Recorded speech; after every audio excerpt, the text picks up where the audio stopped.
Assalamualaikum warahmatullahi wabarakatuh. Dalam Musnad Al-Imam Ahmad bin Hanbal terdapat sebuah riwayat yang dicatat Imam Ahmad tentang seseorang yang mencaci maki Sayyidina Abu Bakar As-Siddiq radhiyallahu anhu. Yahya menceritakan kepada kami dari Ibnu Ajlan, Sa'id bin Abi Sa'id menceritakan kepada kami dari Abu Hurairah. Dikatakan bahwa sesungguhnya ada seorang laki-laki mencela Abu Bakar, sedangkan Nabi Muhammad SAW duduk. Kejadian itu membuat Nabi Muhammad SAW terheran-heran dan tersenyum. Kemudian, ketika Abu Bakar mulai banyak menanggapi atau membantah sebagian perkataan celaan laki-laki tersebut, Nabi Muhammad SAW berdiri lalu pergi. Abu Bakar pun menyusul Nabi lalu berkata, "Wahai Rasulullah, orang itu mencelaku. Engkau hanya duduk. Ketika aku membantah sebagian perkataannya, engkau berdiri lalu pergi dan marah." Rasulullah menjawab, "Sesungguhnya ada malaikat bersamamu yang akan membantahnya untukmu. Ketika kau mulai membantah sebagian perkataan atau celaannya, setan datang. Aku tidak akan pernah mau duduk bersama setan." Kemudian Rasulullah berkata, "Wahai Abu Bakar, ada 3 hal yang menjadi hak seorang hamba. Pertama, tidaklah seorang hamba Allah yang terzalimi dengan kezaliman, lalu dia pasrahkan kepada Allah Azza wa Jalla, kecuali Allah pasti memenangkannya dengan pertolongannya.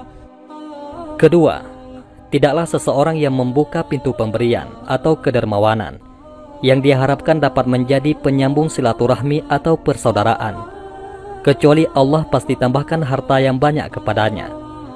Dan ketiga, tidaklah seseorang yang membuka pintu permintaan yang dia harapkan untuk mendapatkan harta yang banyak, kecuali Allah Azza wa Jalla pasti tambahkan kekurangan kepadanya." Imam Ahmad bin Hanbal, Musnad Al-Imam Ahmad bin Hanbal, Mu'assasah Al-Risalah. Sudah barang tentu, setiap manusia pasti mengalami marah. Ada yang menampilkannya, ada pula yang menahannya. Akan tetapi, Nabi menganjurkan kita untuk menahannya, bahkan menghadiahi surga bagi orang yang berhasil menjaga amarahnya. La taghzab walaka al-jannah, jangan marah dan untukmu surga. Dari riwayat ini kita tahu, salah satu alasan Rasulullah meminta umatnya tidak marah, agar mereka terlepas dari jebak rayu setan.